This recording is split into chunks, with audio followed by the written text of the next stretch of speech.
Welcome everybody to the channel. The purpose of the channel is mainly for update to friends, family, and co-workers, but my wife and I are going to be building an earth sheltered, a green roof home.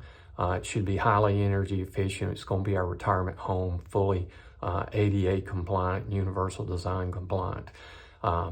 We're not doing this to try to get up a big following or anything. If it happens, it happens, but we're not planning on that, not planning on making money from it. We're just here to keep people updated with the journey and where we go along. So thanks for watching. If you like it, subscribe. We had finished up a lot of the clearing and the rough excavation and stuff, and I've had the engineers down. I'll talk about that a little bit more on another one, but had them down to check some things out.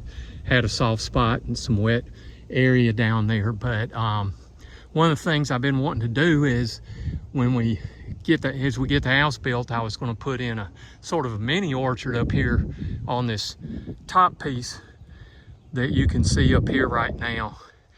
You can see one of the neighbor's dogs right there. But anyway, this is the time of year to do some planting. I wasn't able to get the pecan trees I wanted.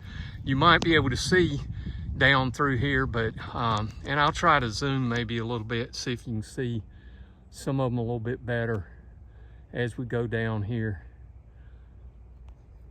So what I did, since I couldn't get the pecans, which I want to go between those trees that you just saw and the ridge line there with the original trees in there, I want to put some pecans in there as part of my mini orchard. But these 6 that I planted today are apple trees that you see there. 3 of them are Honeycrisp and 3 of them are Granny Smiths, and they should be able to cross-pollinate each other. So what I did is I planted a Honeycrisp followed by a Granny Smith, Honeycrisp, Granny Smith, Honeycrisp, Granny Smith down in that line right there.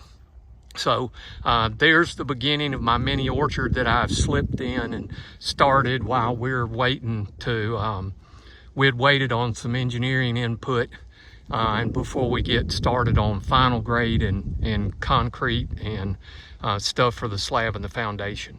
Thanks everybody for joining for this episode. I know that the videos sometimes will be kind of sporadic as we make various progress and have fits and starts as we go through this journey of building our retirement home. Again, if you want to get notified, go on and hit subscribe.